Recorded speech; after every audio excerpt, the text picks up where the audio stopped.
Hello po, good day. Kanina, napanood ko yung sinasabi ni itong si Senator Padilla, ganun din itong si Senator Marcolita with regards dito sa Senate resolution na kinokondem yung mga ginagawa ng mga Chinese dito sa atin. Hindi lang yan ngayon sa West Philippines sa ating mga kasundaluhan, sa mga Coast Guard, but then ganun din sa mga senator. At ini Pilipino, just like itong si Ronald Llamas. Siyempre, ang kanyang opinion ay pabor sa Pilipinas, ngunit siya ay binubuli o kina-counter ng mga Chinese, particularly itong Chinese embassy dito sa Manila. At binubuli din siya ng mga Pilipino, ang ilan dyan mga senator na maka-China. So, grabe.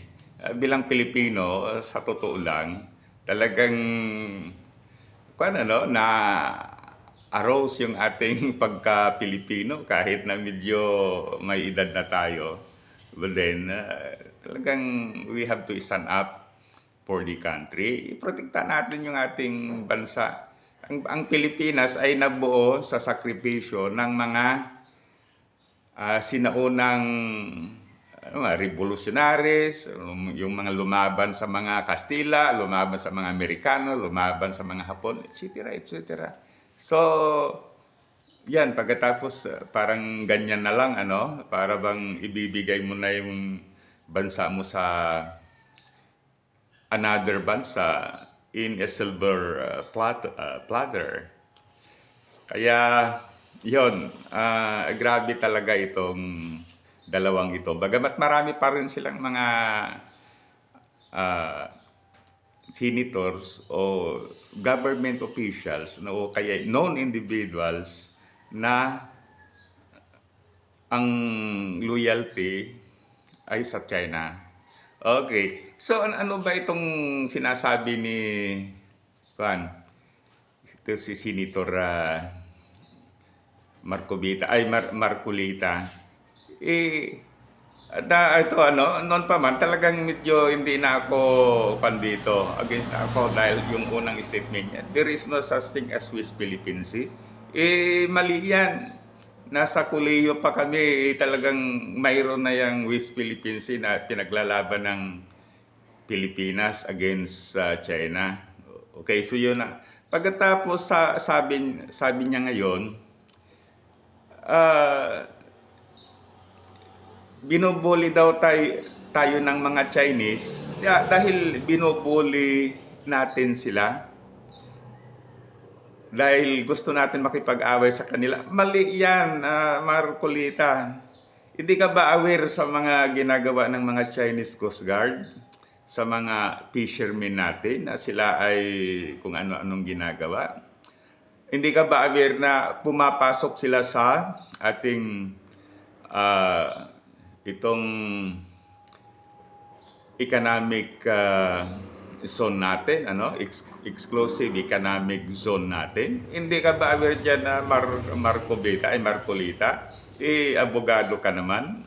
Siguro nagbabasa ka naman ng hindi ka ba aware doon sa kung ano-anong ginagawa ng mga Chinese Coast Guard? Diyan, hindi lang sa ating mga Pilipino fishermen, kundi ganoon din sa ating Coast Guard, yung kanilang pag-water cannon. Okay, yun lang ang dapat basehan. Wala nang iba. Pumapasok sila sa ating teritoryo kung saan mayroon tayong sovereign right. Pagkatapos, ang ating basihan ay yung UNCLOS, Kaya maliwanag na maliwanag ang ginagawa ninyo talagang para sa China. Wala nang space para sa Pilipinas. Ngunit kayo ay sinusulduhan, binabayaran ng people's tax money. Kwan namin yan, ano? Naisip ko tuloy yung pagbayad ko ng BIR na hindi ko naman talaga, hindi ako nakinabang. Okay, ngunit bilang Pilipino, bayaran ko yan. Ano? Okay, ngayon, ito namang isa na talagang legit na legit ito para sa akin, ano? Personal opinion lang. Ito yung pambansang kabubuhan. Hindi tayo magaling, hindi tayo matalino, pero mas grabe talaga itong kwan, ano? Okay, ano, the same thing. Inaaway natin ang mga Chinese, kaya inaaway natin sila. Binabastos natin sila, kaya binabastos tayo. Ngayon, ito pang isa, hindi rin siya aware na sa ginagawa ng mga Chinese sa atin.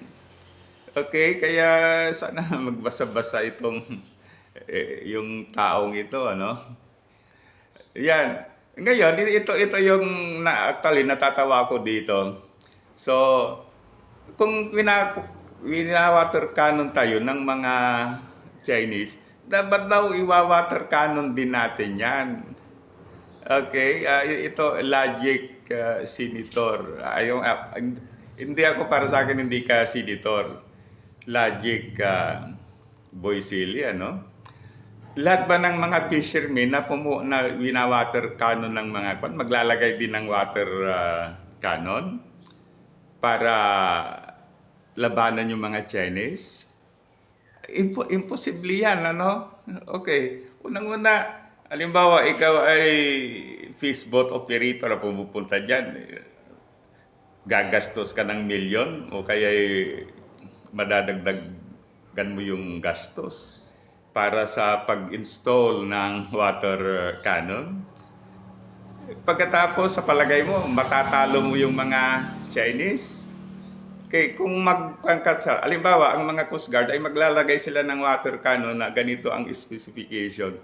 Malamang, baka i-double, i-triple yung lakas, yung capacity ng water cannon ng mga Chinese. So, wala din tayong magagawa, no? At saka isa pa,